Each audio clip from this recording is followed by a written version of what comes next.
Everyone, आज हम इस वीडियो में बात करने वाले हैं कि अल्काइल हैलाइड को बनाने के कितने तरीके हैं या कितने मेथड्स हैं।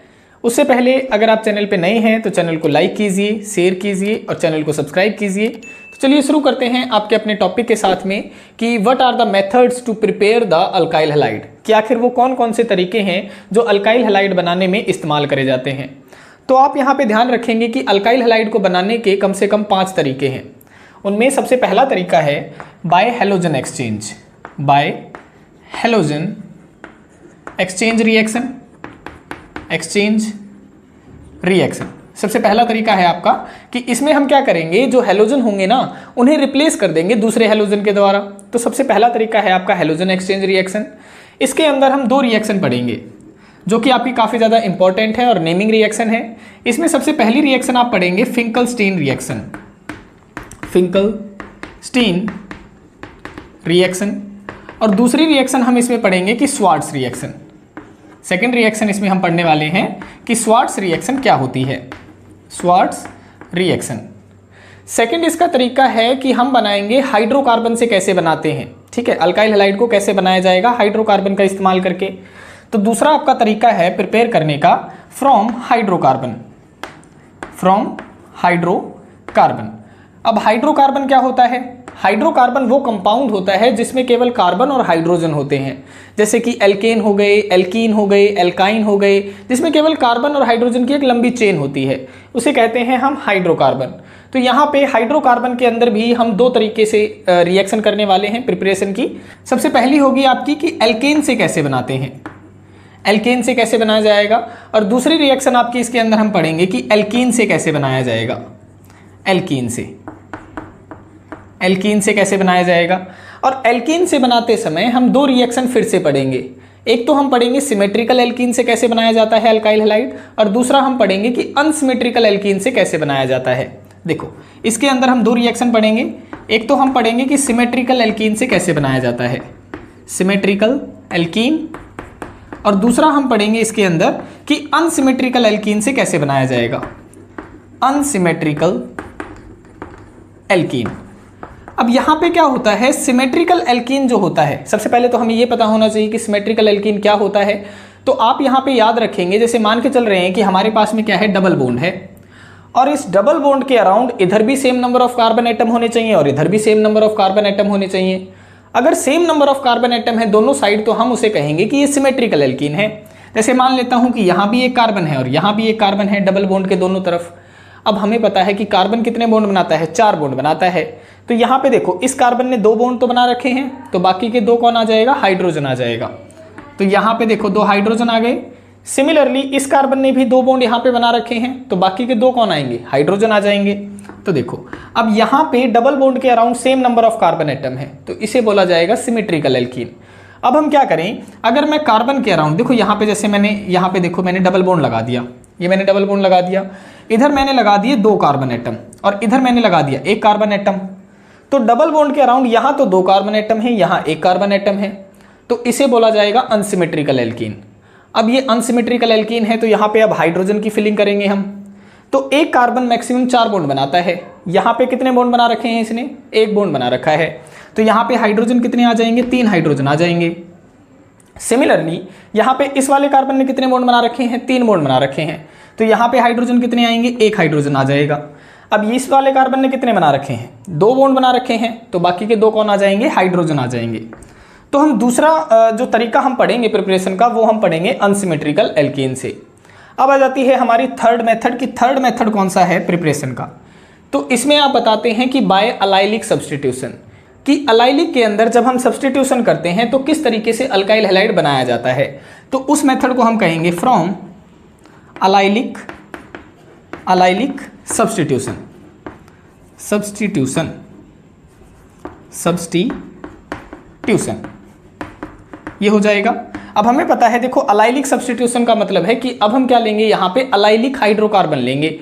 और हमने बता रखा था आपको कि अलाइलिक हाइड्रोकार्बन कैसा होता है। देखो जैसे मान के चलें कि हाइड्रोजन एटम जिस कार्बन से अटैच है वो उस फर्दर सिंगली बॉन्डेड कार्बन से अटैच होना चाहिए जो कि डबली बॉन्डेड कार्बन एटम से अटैच होगा।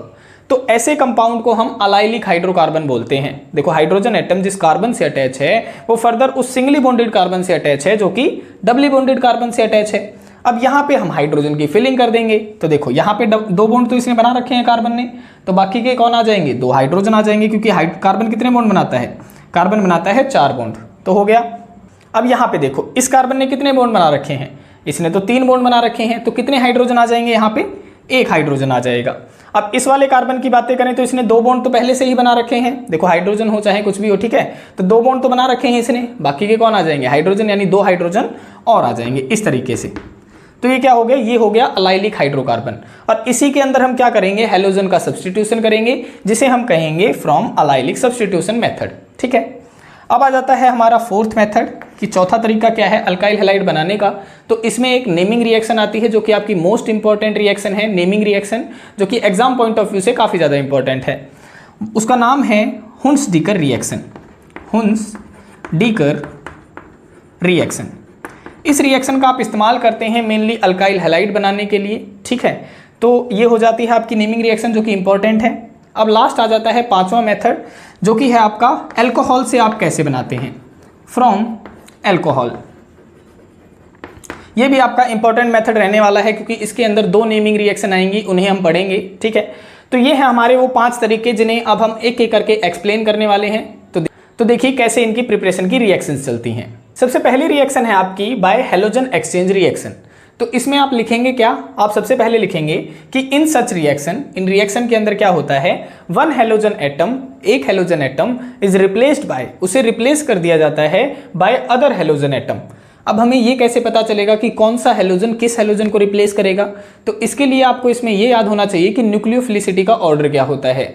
उसमें आप ये पहचानेंगे कि कौन सा हैलोजन ज़्यादा स्ट्रॉन्ग है और कौन सा हैलोजन कम स्ट्रॉन्ग है। यानी यहाँ पे आपको क्या पता होना चाहिए, आपको पता होना चाहिए न्यूक्लियोफिलिसिटी का ऑर्डर क्या होता है, न्यूक्लियोफिलिसिटी, फिलिसिटी। इसमें आप क्या बताते हैं, इसमें सबसे वीक जो होता है वो आप बताते हैं कि फ्लोरीन सबसे वीक होता है, फिर आता है क्लोरीन, फिर आता है ब्रोमीन, फिर आता है आयोडीन। और इसकी जो आयोडीन की जो न्यूक्लियोफिलिसिटी होती है उसकी न्यूक्लियोफिलिसिटी लगभग OH नेगेटिव की न्यूक्लियोफिलिसिटी के बराबर होती है। यानी OH नेगेटिव इन सबसे क्या होता है, स्ट्रॉन्ग होता है। और ये सब क्या है, ये हैं वीकर न्यूक्लियोफाइल। तो इधर की तरफ देखो, ये वाले अगर कहीं जाएं तो इन्हें क्या कहेंगे, हम वीक न्यूक्लियोफाइल कहेंगे, और इधर वाले न्यूक्लियोफाइल को हम क्या कहेंगे, हम कहेंगे स्ट्रॉन्ग न्यूक्लियोफाइल। तो यहाँ पे हम बताते हैं कि जो वीकर न्यूक्लियोफाइल होते हैं ना, जो कमजोर न्यूक्लियोफाइल होते हैं हैलोजन एक्सचेंज के अंदर, जो कमजोर न्यूक्लियोफाइल होते हैं उन्हें रिप्लेस कर दिया जाता है स्ट्रॉन्ग न्यूक्लियोफाइल के द्वारा। तो आप यहाँ बताते हैं कि weaker nucleophile replaced by stronger nucleophile. जो स्ट्रॉन्गर न्यूक्लियोफाइल होंगे उनके द्वारा कमजोर न्यूक्लियोफाइल को क्या कर दिया जाता है, रिप्लेस कर दिया जाता है। तो यहाँ पे सबसे पहली हमारी रिएक्शन है फिंकलस्टीन रिएक्शन। तो इसको हम पढ़ते हैं हैलोजन एक्सचेंज के अंदर। तो हम यहाँ पे हेडिंग डाल देते हैं कि फिंकलस्टीन रिएक्शन क्या होगी। देखो फिंकलस्टीन रिएक्शन, इसमें क्या होगा फिंकलस्टीन रिएक्शन के अंदर, इसमें आप बताते हैं कि ये जो रिएक्शन है ये मेनली इस्तेमाल करी जाती है अल्काइल ब्रोमाइड और अल्काइल आयोडाइड बनाने के लिए, ठीक है। केवल ये 2 ही प्रोडक्ट ये बनाती है। तो आप इसमें बताते हैं कि this reaction mainly used to prepare alkyl bromide and alkyl iodide. केवल ये 2 ही जो कंपाउंड होते हैं, जो अल्काइल हैलाइड के जो कंपाउंड होते हैं, एक तो अल्काइल ब्रोमाइड होता है और एक अल्काइल आयोडाइड होता है। R यहाँ पे अल्काइल ग्रुप है जिसके स्थान पे आप CH3, C2H5, C3H7, C4H9 कुछ भी इस्तेमाल कर सकते हैं। देखो यहाँ पे हम लिख भी देते हैं कि R के स्थान पे आप क्या क्या इस्तेमाल कर सकते हैं, CH3, C2H5, C3H7 and C4H9 etcetera. इस तरीके की आप लंबी एक कार्बन चेन भी इस्तेमाल कर सकते हैं। तो जो फिंकलस्टीन रिएक्शन है वो ये 2 कंपाउंड बनाने के लिए इस्तेमाल करी जाती है और ये रिएक्शन कैरी आउट करी जाती है इन द प्रेजेंस ऑफ एसीटोन। तो आप बताते हैं कि दिस रिएक्शन अकर्स, यानी होती है ये occurs in the presence of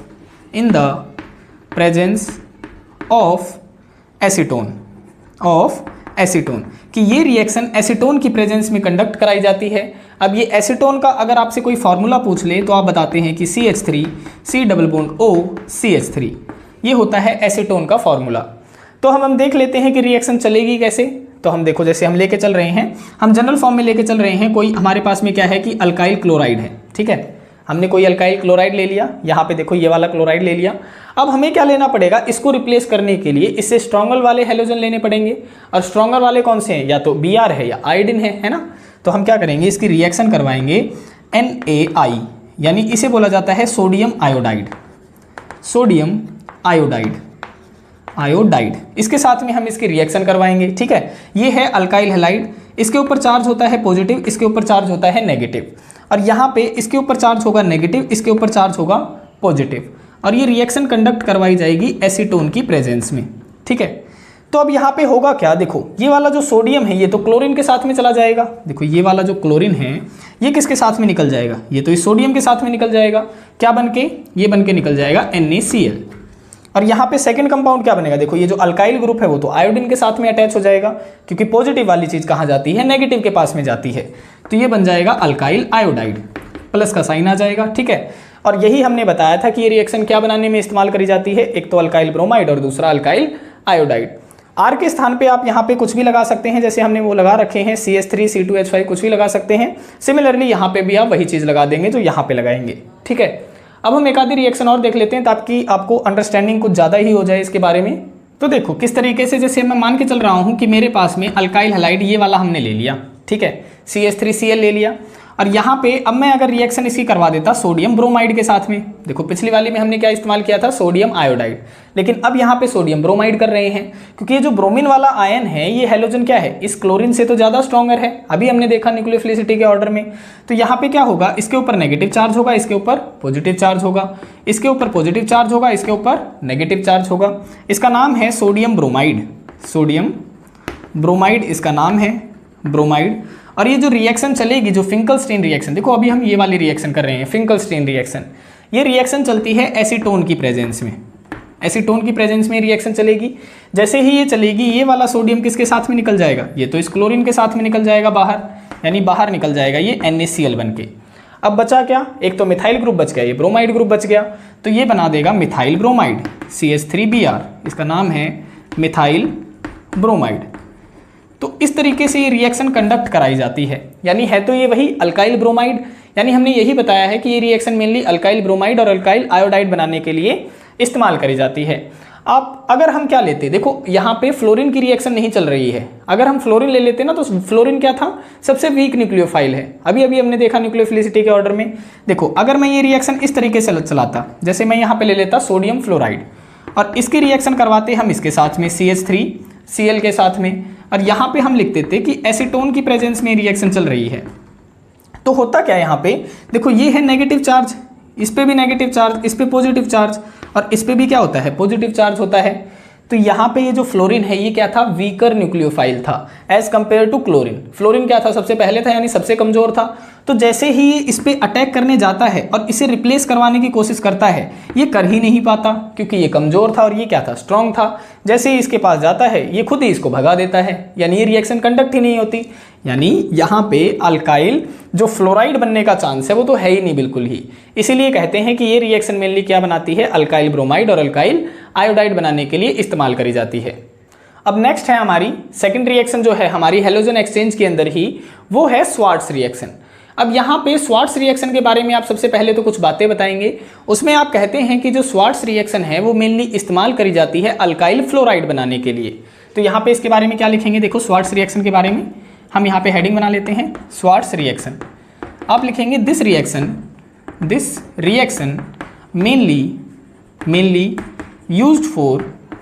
mainly used to prepare, क्या बनाने के लिए इस्तेमाल करी जाएगी, ये कि इस्तेमाल करी जाएगी अल्काइल फ्लोराइड बनाने के लिए।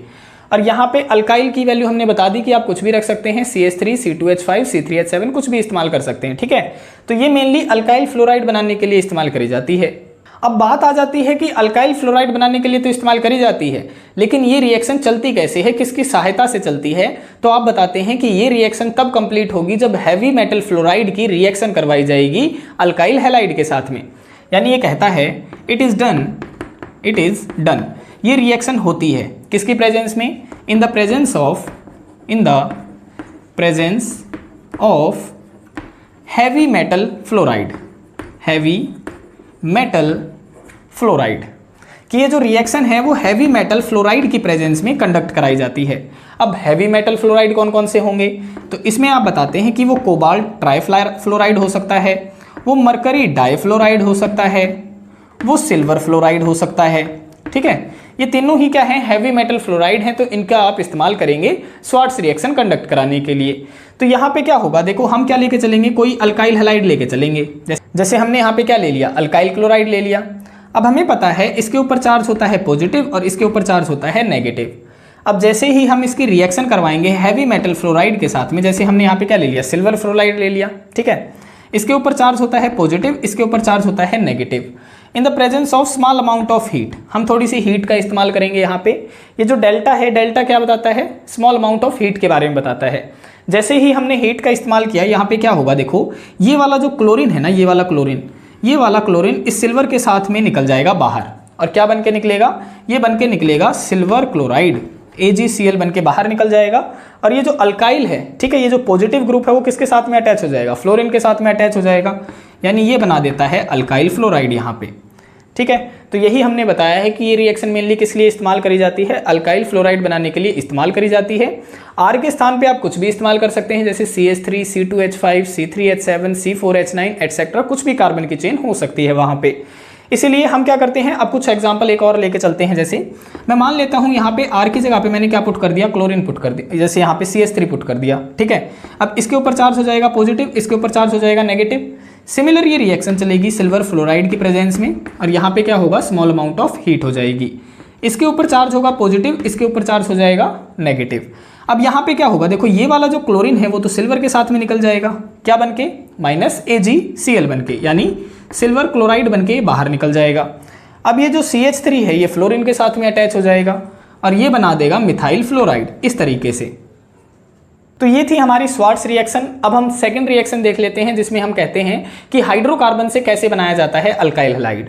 अब हाइड्रोकार्बन से हम देखते हैं कि कैसे अल्काइल हैलाइड प्रिपेयर किया जाता है। तो हाइड्रोकार्बन में आपके दो तरीके हैं। सबसे पहला है कि आप एल्केन से कैसे बनाते हैं और दूसरा तरीका है आप एल्कीन से कैसे बनाते हैं। तो पहले हम एल्केन से देखते हैं, और एल्केन के अंदर हम एग्जाम्पल ले लेते हैं। जैसे सबसे पहले हमने ले लिया मीथेन का एग्जाम्पल यहाँ पे। अब देखो एक कार्बन है, एक कार्बन को हम क्या बोलते हैं, मिथ बोलते हैं, और सिंगल बॉन्ड प्रेजेंट होता है तो क्या बोलते हैं, उसे एन बोलते हैं। तो इसका नाम क्या हो जाएगा, इसका नाम हो जाएगा मीथेन। तो जब मीथेन की हेलोजिनेशन करवाई जाती है, जैसे देखो मान के चलते हैं कि हमने क्या माल दिया, इसमें क्लोरीन डाल दी। अब क्लोरीन देखो, क्लोरीन गैस किस फॉर्म में होती है, इस तरीके से होती है। हम इसे लिख सकते हैं इस तरीके से, क्लोरीन और क्लोरीन, इस तरीके से हमने लिख लिया इसको। ठीक है, अब क्या होगा, ये जो रिएक्शन चलती है ना वो चलती है लाइट की प्रेजेंस में, और लाइट की प्रेजेंस में जो बोन टूटते हैं ना वो होमोलिटिक क्लीवेज होता है। देखो अब ये होमोलिटिक क्लीवेज क्या होता है इसको समझते हैं। सबसे पहले देखो मान के चलते हैं कि हमारे पास में दो एटम हैं इस तरीके से, ये हमने दो एटम बना लिए हैं। अब ये एटम कब बने हैं, जब इनके बीच में क्या हुए हैं, इलेक्ट्रॉन शेयर हुए हैं। तो जब लाइट की प्रेजेंस में क्लीवेज होता है ना तो उस दौरान इस तरीके का क्लीवेज होता है, और दोनों एटम क्या करते हैं, अपने अपने इलेक्ट्रॉन अपने पास में ले जाते हैं। तो जैसे ही ये दोनों अपने पास में ले जाएंगे इलेक्ट्रॉन, और ये कैसे टूटता है, जब लाइट पड़ती है, केवल लाइट की प्रेजेंस में ही टूटेगा इस तरीके से। तो जैसे ही इसके ऊपर लाइट डली, एक एक एटम अपना अपना इलेक्ट्रॉन ले गया, और यहाँ पे क्या बन जाते हैं, यहाँ पे बन जाते हैं फ्री रेडिकल। तो ये वाले क्या हो गए, देखो हमने बिंदु लगा दी, अगर किसी के ऊपर बिंदु दिखती है तो उसे कहा जाता है फ्री रेडिकल। तो इस टाइप के क्लीवेज को कहा जाता है होमोलिटिक, यानी होमो का मतलब होता है समान बंटवारा। तो दोनों तरफ क्या हुआ है, एक एक इलेक्ट्रॉन का बंटवारा हुआ है। और दूसरा क्लीवेज होता है आपका हेट्रोलिटिक क्लीवेज।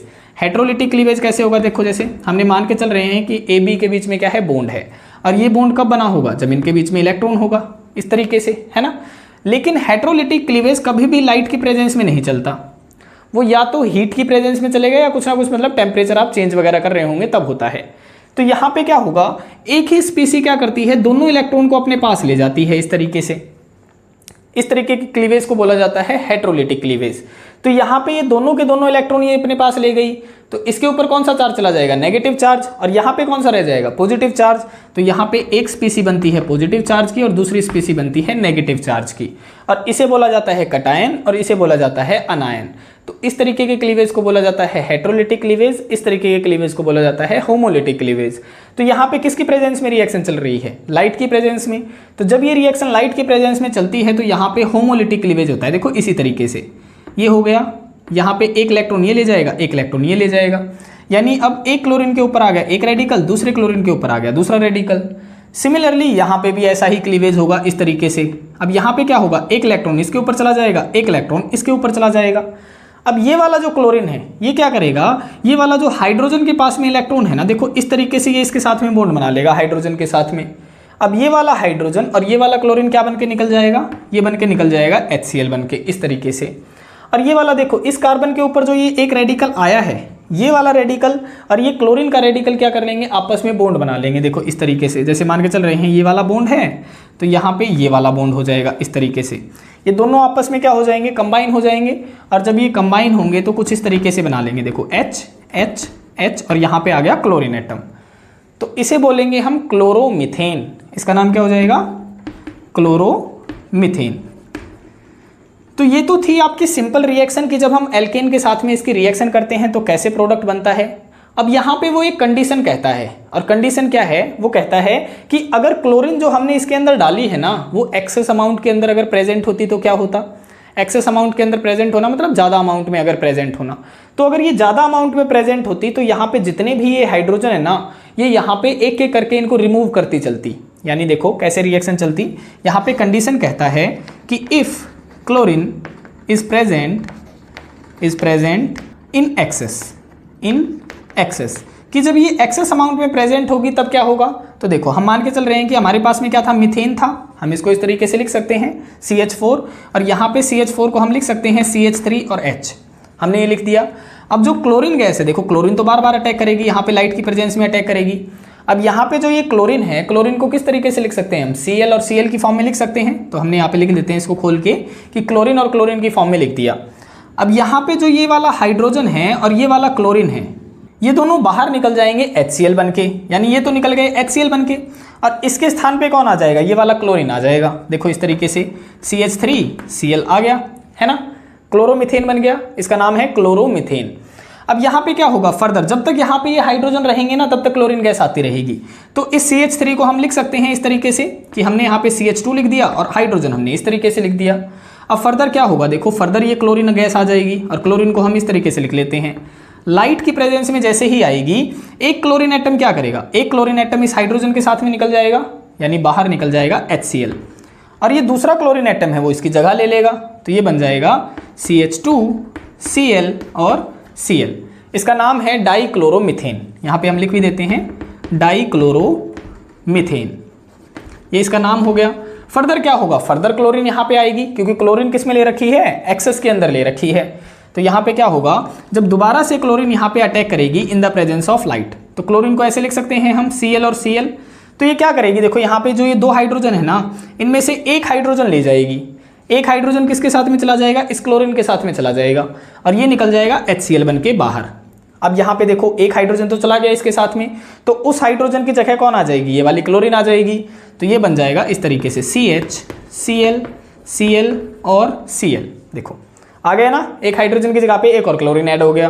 तो इसको हम सॉल्ट फॉर्म में अगर लिखना चाहें तो इसको हम इस तरीके से भी लिख सकते थे CHCl3, यानी ये दोनों ही क्या है, सेम है। इसे हमने खोल के लिख रखा है, ये कॉम्पैक्ट फॉर्म हो गई। तो इसका नाम होता है क्लोरोफॉर्म। क्लोरोफॉर्म जो डॉक्टर वगैरह होते हैं ना, जो डॉक्टर वगैरह होते हैं ऐसे सुंघा के मतलब बेहोश कर देते हैं, जो चोर वगैरह भी लेके रखते हैं, तो वो यही क्लोरोफॉर्म होता है। ठीक है, फर्दर क्या होगा, फर्दर यहाँ पे क्लोरीन जब तक एक्सेस में रहेगी तब तक ये हाइड्रोजन को हटाती रहेगी। फर्दर क्या होगा, यहाँ पे क्लोरीन आएगी इन द प्रेजेंस ऑफ लाइट, और ये एक क्लोरीन क्या करेगी, यहाँ पे देखो ये वाला जो हाइड्रोजन बचा है ना, इसके साथ में बाहर निकल जाएगी HCl बन के, और ये जो दूसरी क्लोरीन है वो यहाँ पे इसकी जगह ले लेगी, यानी ये बन जाएगा कार्बन टेट्राक्लोराइड। देखो CCl4 बन जाएगा, पहले देखो 3 Cl थे, अब एक Cl और ऐड हो गया, तो ये बन जाता है कार्बन टेट्राक्लोराइड। यहाँ पे नाम लिख देते हैं कार्बन टेट्राक्लोराइड, ये इसका नाम हो जाता है। तो यहाँ पे हमें क्या पता चला, देखो हमें यहाँ पे पता चला है कि जब ये क्लोरीनेशन इसकी, या फिर कोई भी आप आयोडीनेशन करवा सकते थे, आप ब्रोमीनेशन करवा सकते थे यहाँ पे, तो रिएक्शन सारी की सारी क्या चलती, सेम चलती। तो इस टाइप के रिएक्शन के हम अंदर हमें क्या मिलते हैं, मिक्सचर ऑफ हैलाइड्स मिलते हैं, जो कि यूजफुल नहीं होते, इसलिए इस रिएक्शन को ज़्यादा यूजफुल नहीं माना जाता है। अब हम देखते हैं इसका सेकेंड पार्ट, जो एल्कीन से हमें क्या बनाना सिखाता है, अल्काइल हैलाइड बनाना सिखाता है।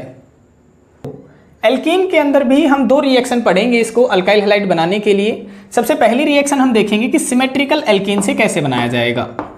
सिमेट्रिकल एल्कीन, अभी अभी हमने बताया कि सिमेट्रिकल एल्कीन का फॉर्मूला क्या था, ये वाला फॉर्मूला था, देखो CH2 डबल बॉन्ड CH2। तो सबसे पहले हम इसी के अंदर देखते हैं कि सिमेट्रिकल एल्कीन से कैसे बनाया जाएगा, है ना। तो देखो हमने यहाँ पे ले लिया symmetrical alkene, CH2 double bond CH2, इस तरीके से हमने ले लिया। और सेकंड तरफ जो हम ऐड करवा रहे हैं वो हम कोई हेलोजन एसिड ऐड करवा रहे हैं। तो ये क्या है, ये है हाइड्रोक्लोरिक एसिड। और ये क्या है, देखो दो कार्बन है तो दो कार्बन के नाम का क्या लगता है, इथ लगता है। और डबल बॉन्ड है तो डबल बॉन्ड के नाम का लग जाता है ईन। तो ये बन गया इथीन। तो जैसे ही हम इथीन के अंदर HCl ऐड करवाएंगे तो इसके ऊपर कौन सा चार्ज हो जाएगा, पॉजिटिव चार्ज। इसके ऊपर कौन सा चार्ज हो जाएगा, नेगेटिव चार्ज हो जाएगा। यहाँ पे आप कुछ भी ऐड करवा सकते हैं, HCl करवा सकते हैं, HBr करवा सकते हैं, HI करवा सकते हैं, आपकी मर्जी है। हम जनरल फॉर्म में लेके चल रहे हैं कि हम क्या ऐड करवा रहे हैं, इसके अंदर HCl ऐड करवा रहे हैं। जैसे ही हम इसको ऐड करवाएंगे, देखो अब H पॉजिटिव चार्ज कहाँ जाना चाहिए, ये तो नेगेटिव के पास में जाना चाहिए, लेकिन यहाँ पे हमें कोई चार्ज ही नहीं दिखाई दे रहा। तो चार्ज कब आएगा, चार्ज आएगा जब ये इलेक्ट्रॉन है ना, देखो ये जो पाई बॉन्ड है ये जब अपने इलेक्ट्रॉन की मूवमेंट शो करेगा। तो अभी तो क्या हुआ, अभी तो हम इलेक्ट्रॉन की मूवमेंट कहीं पे भी करवा दें क्योंकि सिमेट्रिकल है, चाहे इधर करवा दे चाहे इधर करवा दे कोई फर्क ही नहीं पड़ेगा। तो अभी के लिए हम क्या कर रहे हैं, इधर की तरफ इसकी मूवमेंट करवा रहे हैं। तो जैसे ही ये इलेक्ट्रॉन इधर की तरफ घूमेगा, इसके ऊपर चार्ज आ जाएगा नेगेटिव और इसके ऊपर चार्ज आ जाएगा पॉजिटिव। अब हमें पता है कि जो पॉजिटिव वाला चार्ज कहाँ जाता है, ये तो जाएगा नेगेटिव के पास में। तो ये जाता है नेगेटिव के पास में इस तरीके से, ये तो इसके पास में चला जाएगा। यहाँ पे CH2 था, इसके जुड़ने से क्या बन जाएगा, CH3 बन जाएगा। और इसके ऊपर चार्ज है पॉजिटिव, तो ये नेगेटिव वाला कहाँ चला जाएगा, इसके पास में जुड़ने चला जाएगा, है ना। तो ये जुड़ जाएगा CH2 और बन जाएगा Cl। तो देखो इस तरीके से जैसे ही ये रिएक्शन चली, यहाँ पे ये हो जाएगा CH3 CH2 और ये बन गया Cl।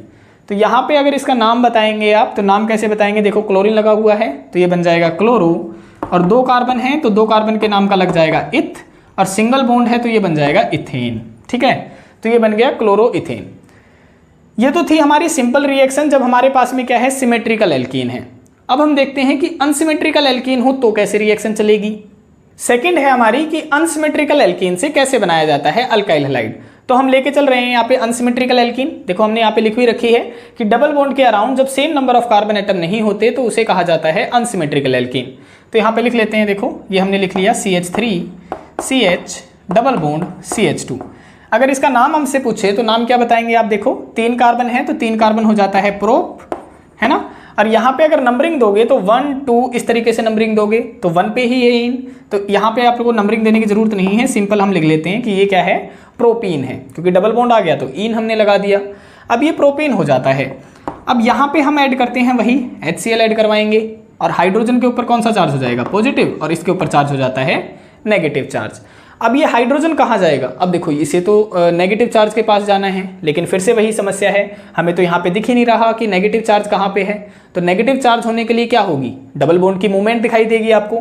तो ये वाला जो डबल बॉन्ड है अब ये मूवमेंट शो करेगा, लेकिन समस्या ये है कि ये यहाँ मूवमेंट करे या ये यहाँ मूवमेंट करे, ये समस्या है। क्योंकि वहाँ पे तो क्या था, सिमेट्रिकल केस था, चाहे आप यहाँ घुमा दो चाहे वहाँ घुमा दो बात सेम ही थी। लेकिन यहाँ पे बात सेम नहीं है, यहाँ पे 2 कार्बन है, यहाँ पे 1 कार्बन है। तो अब ये मूवमेंट किस तरफ करेगा, तो ये मूवमेंट जानने के लिए आपको सबसे पहले 2 रूल का पता होना चाहिए। एक तो मार्कोनिकोव रूल क्या होता है, और दूसरा आपको एंटी मार्कोनिकोव रूल के बारे में पता होना चाहिए। तो सबसे पहले हम उन रूल्स के बारे में जानते हैं जिससे आपको ये क्वेश्चन करने में आसानी हो जाएगी। देखो क्या कहता है मार्कोनिकोव रूल। मार्कोनिकोव रूल ये कहता है कि जो हम पॉजिटिव अडेंडम जोड़ते हैं ना, देखो इसे बोला जाता है पॉजिटिव अडेंडम, इसे बोला जाता है नेगेटिव अडेंडम। तो हम एक के ही उससे डेफिनेशन याद करेंगे, हम पॉजिटिव अडेंडम के उससे याद कर लेते हैं कि जो पॉजिटिव अडेंडम होता है ना, वो हमेशा उस डबली बॉन्डेड कार्बन एटम के पास में जाता है जिसके पास में ज़्यादा हाइड्रोजन एटम होते हैं।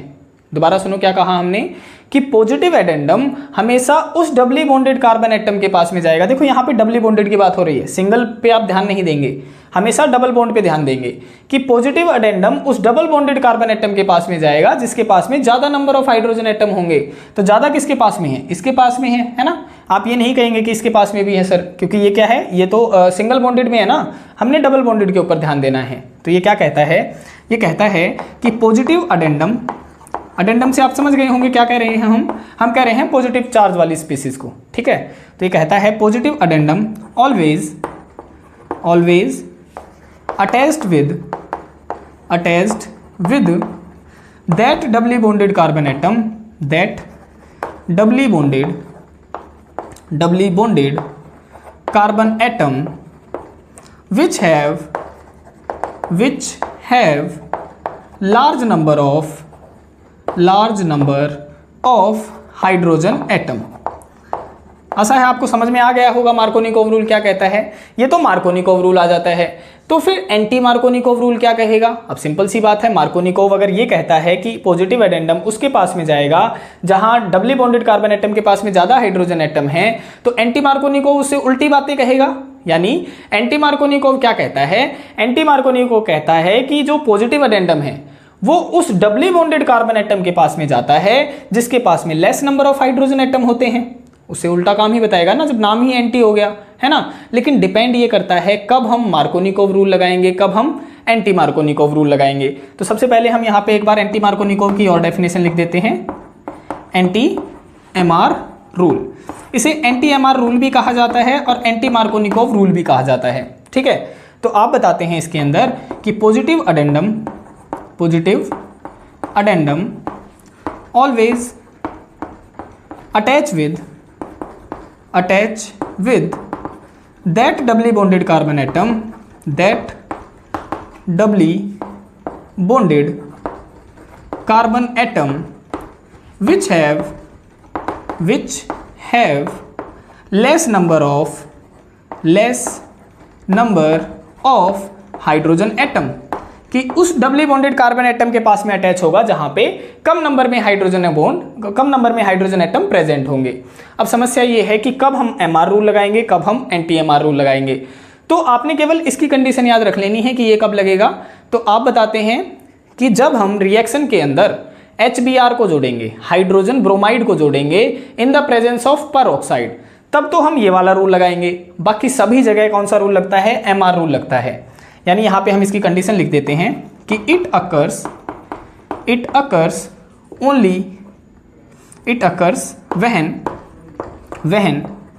addition of HBr in the presence of peroxide। ये ध्यान रखेंगे, ये रिएक्शन केवल तब एमआर रूल और एंटी एमआर रूल आप लागू करेंगे जब आप क्या ऐड कर रहे होंगे, HBr ऐड करेंगे इन द प्रेजेंस ऑफ पेरोक्साइड। केवल तभी आपने एंटी एमआर रूल करना है लागू, अदरवाइज सारे केसेस में आप कौन सा रूल लागू करेंगे, एमआर रूल यानी मार्कोनिकोव रूल लागू करेंगे। तो यहाँ पे अब मुझे पता चल गया है कि कौन सा रूल लागू करना है आपने, यहाँ पे आपने एमआर रूल लागू करना है। यानी अब ये जो रिएक्शन चलेगी ये किसकी प्रेजेंस में चलेगी, मार्कोनिकोव रूल के अकॉर्डिंग चलेगी।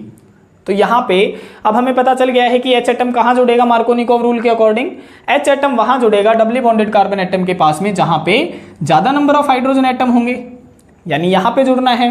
और अगर ये पॉजिटिव वाली स्पीसी यहाँ जुड़ेगी तो इसके ऊपर कौन सा चार्ज होना चाहिए, नेगेटिव चार्ज होना चाहिए। और नेगेटिव चार्ज कब आएगा, जब ये जो इलेक्ट्रॉन है वो इधर को मूवमेंट करेंगे, और इधर को मूवमेंट करेंगे तो इस पे आ जाएगा नेगेटिव चार्ज, यानी ये वाली मूवमेंट यहाँ पे नहीं होगी। पता चल गया। और इसके ऊपर अगर नेगेटिव चार्ज आ गया तो इसके ऊपर कौन सा चार्ज आ जाएगा, पॉजिटिव चार्ज आ जाएगा। और पॉजिटिव चार्ज पे कौन अटैक कर देगा, ये क्लोरीन यहाँ पे अटैक कर देती है इस तरीके से, देखो कर देगी अटैक। तो अब ये क्या कंपाउंड बन जाएगा, देखो ये कुछ इस तरीके से बन जाएगा, CH3CH, यहाँ पे आ गया क्लोरीन और यहाँ पे सिंगल बॉन्ड CH3, ठीक है। तो ये बन जाता है। और इसकी नेमिंग करेंगे तो कैसे करेंगे, 1 2 3 इनकी नंबरिंग दे दी, 2 पे क्या अटैच है, क्लोरीन ग्रुप अटैच है। तो आप बताते हैं 2 क्लोरो और 3 कार्बन है तो प्रोप, सिंगल बॉन्ड है तो एन, तो ये बन गया 2 क्लोरो प्रोपेन। तो इस तरीके से आपने एल्कीन से बनाना होता है अल्काइल हैलाइड। अब हम एक रिएक्शन और करते हैं जिससे आपको ये पूरी तरह से समझ में आ जाएगा। देखो जैसे हम यहाँ पे एक और रिएक्शन लेके चलते हैं, हमने यहाँ पे क्या बना लिया, हम यहाँ पे बना लेते हैं अनसिमेट्रिकल एल्कीन। ये हमने अनसिमेट्रिकल एल्कीन बना लिया और यहाँ पे हम आपको 2 कंडीशन देते हैं। एक तो कहते हैं कि HBr इसके अंदर ऐड करो, और दूसरी कंडीशन कहते हैं कि HBr इसके अंदर ऐड करो इन the presence of peroxide.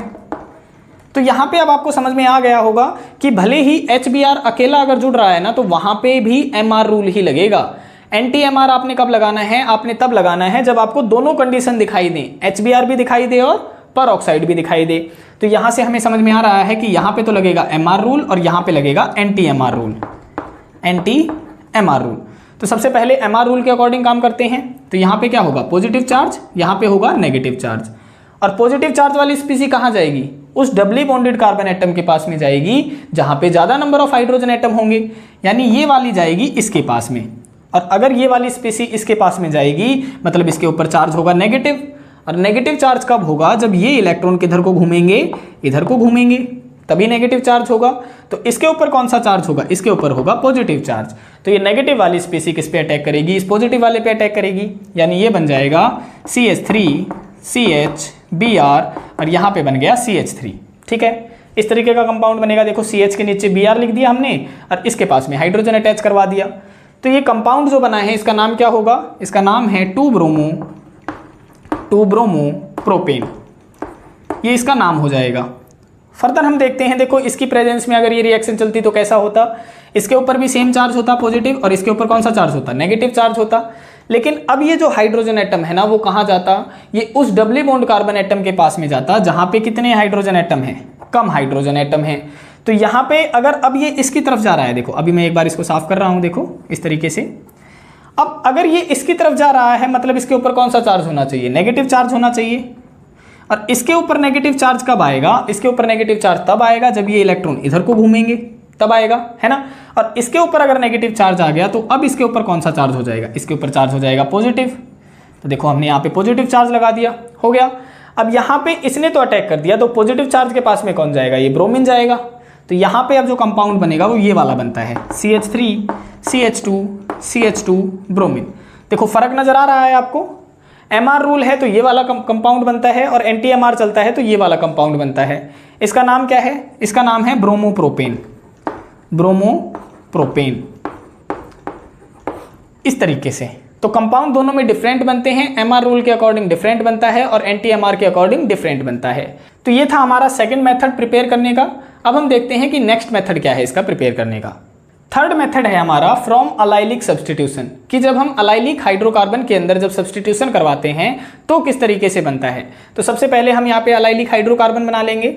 Allylic hydrocarbon बनाने के लिए हमने क्या बताया था कि हाइड्रोजन जिस कार्बन से अटैच होता है वो उस सिंगली बॉन्डेड कार्बन से अटैच होगा जो कि डबली बॉन्डेड कार्बन से अटैच है। तो ये बन गया हमारा अलाइलिक कंपाउंड, है ना। अब यहाँ पे देखो कार्बन की वैलेंसी कौन पूरी करेगा? हाइड्रोजन पूरी करेगा। और कार्बन बनाता है 4 बॉन्ड, तो यहाँ पे कितने बॉन्ड बना रखे हैं? 2 बॉन्ड बना रखे हैं। तो 2 कौन आ जाएंगे? हाइड्रोजन आ जाएंगे। यहाँ पे कितने बॉन्ड बना रखे हैं? इस कार्बन ने 3 बना रखे हैं, तो 1 आ जाएगा हाइड्रोजन। यहाँ पे कार्बन ने कितने बॉन्ड बना रखे हैं? 2 बना रखे हैं, तो बाकी के 2 कौन आ जाएंगे? हाइड्रोजन। हो गया ये हमारा अलाइलिक हाइड्रोकार्बन। देखो अलाइलिक सब्सटीट्यूशन का मतलब क्या है? यहाँ पे अलाइलिक सब्सटीट्यूशन का मतलब है कि जो ये डबल बॉन्ड है ना, अलाइल वाला जो बॉन्ड है, इसके ऊपर कोई फर्क नहीं पड़ना।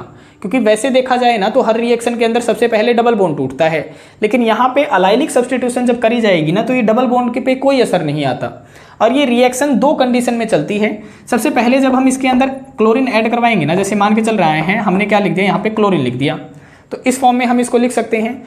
तो ये रिएक्शन चलेगी लगभग 770 केल्विन टेम्परेचर के ऊपर।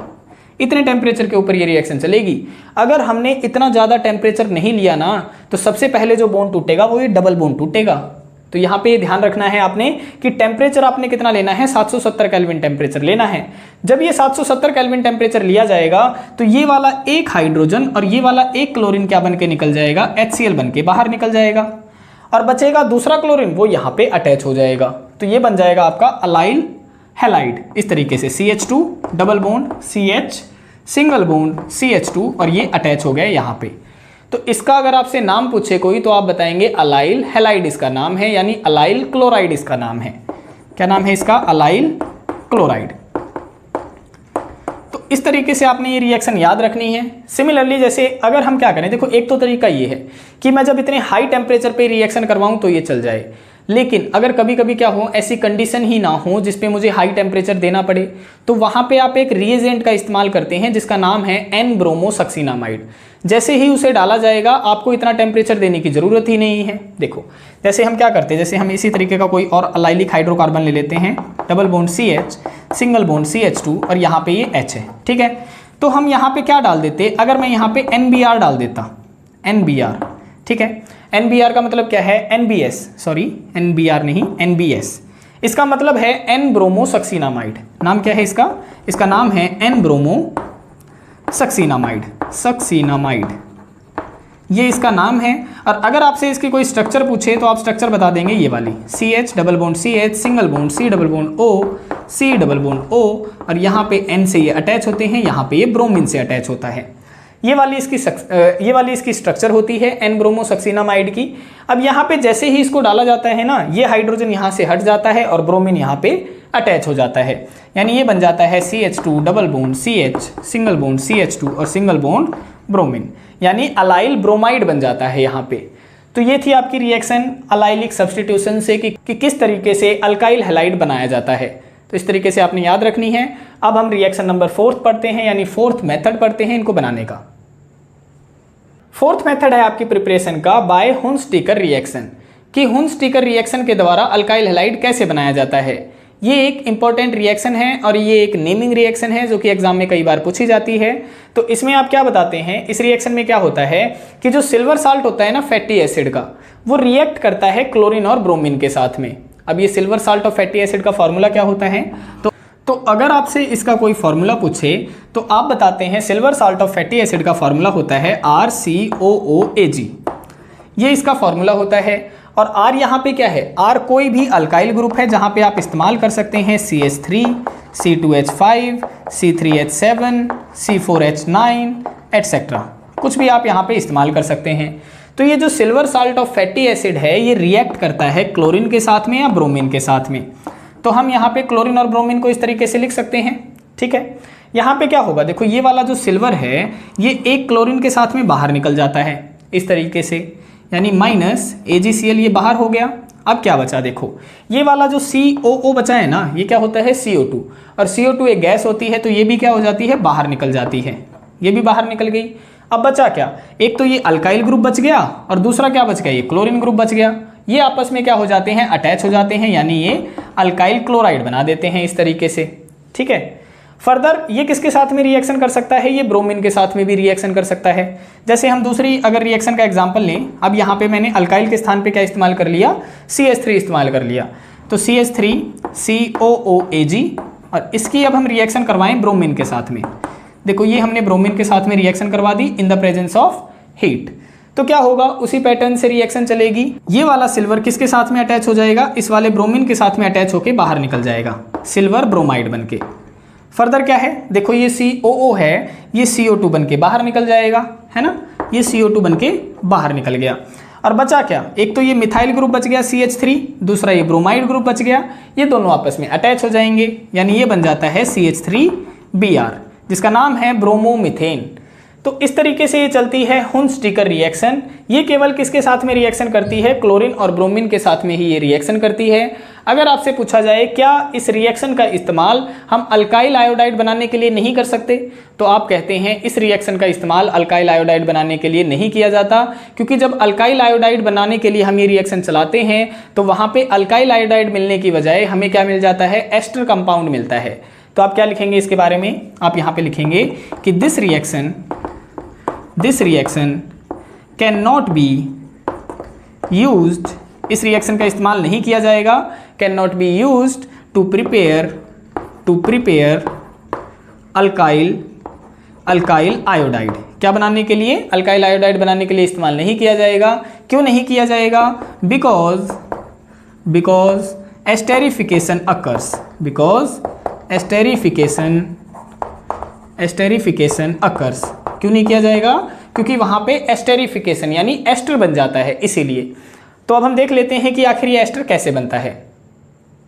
जैसे ही silver salt of fatty acid, क्या फार्मूला था silver salt of fatty acid का, RCOOAg, जैसे ही इसकी रिएक्शन करवाई जाती है आयोडीन के साथ में, देखो यहाँ पे हमने आयोडीन ले लिया इन द प्रेजेंस ऑफ हीट, तो क्या होता है, ये सिल्वर, देखो रिएक्शन उसी पैटर्न में चलती है शुरू में, तो सिल्वर आयोडीन के साथ में बाहर निकल जाता है, यानी AgI बाहर निकल जाता है।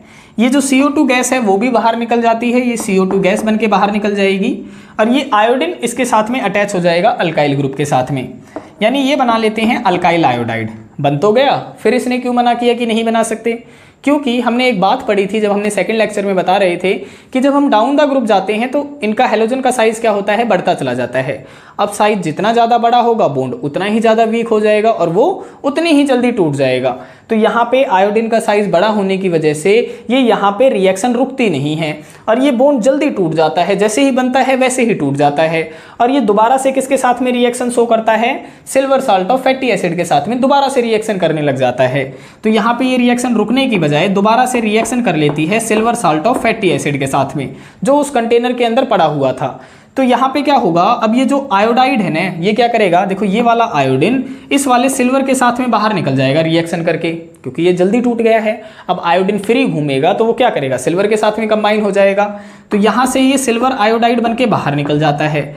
अब बचा क्या, ये अल्काइल ग्रुप बच गया। ये इस RCOO के साथ में अटैच हो जाता है, यानी ये बन जाता है RCOOR, ये बन जाता है। और ये क्या बन गया, ये बन गया एस्टर, इसी को बोला जाता है एस्टर।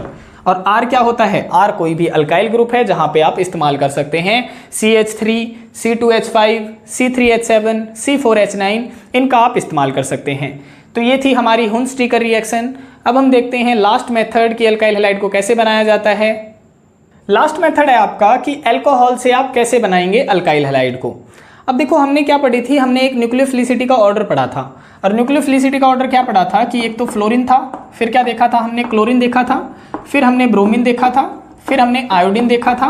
और सबसे ज़्यादा जो स्ट्रॉन्ग हम कह रहे थे वो किसे कह रहे थे, OH नेगेटिव को कह रहे थे, है ना। ये हमने ऑर्डर देखा था न्यूक्लियोफिलिसिटी का। तो यहाँ पे हमें दिखाई दे रहा है कि OH नेगेटिव क्या है, सबसे ज़्यादा स्ट्रॉन्गर न्यूक्लियोफाइल है। और ये वाले हेलोजन क्या है, हेलोजन तो वीक न्यूक्लियोफाइल है। तो यहाँ पे क्या होता है, ये जो वीक न्यूक्लियोफाइल हैं इस OH नेगेटिव को डायरेक्टली नहीं हटा सकते। तो अब इस OH नेगेटिव आयन को हटाने के लिए हमें क्या करना पड़ेगा, क्योंकि अल्कोहल का जो सिंबल होता है वो OH नेगेटिव ही होता है ना। तो अल्कोहल में क्या होगा, OH आयन प्रेजेंट होगा, तो उसे हम डायरेक्टली तो हटा नहीं सकते।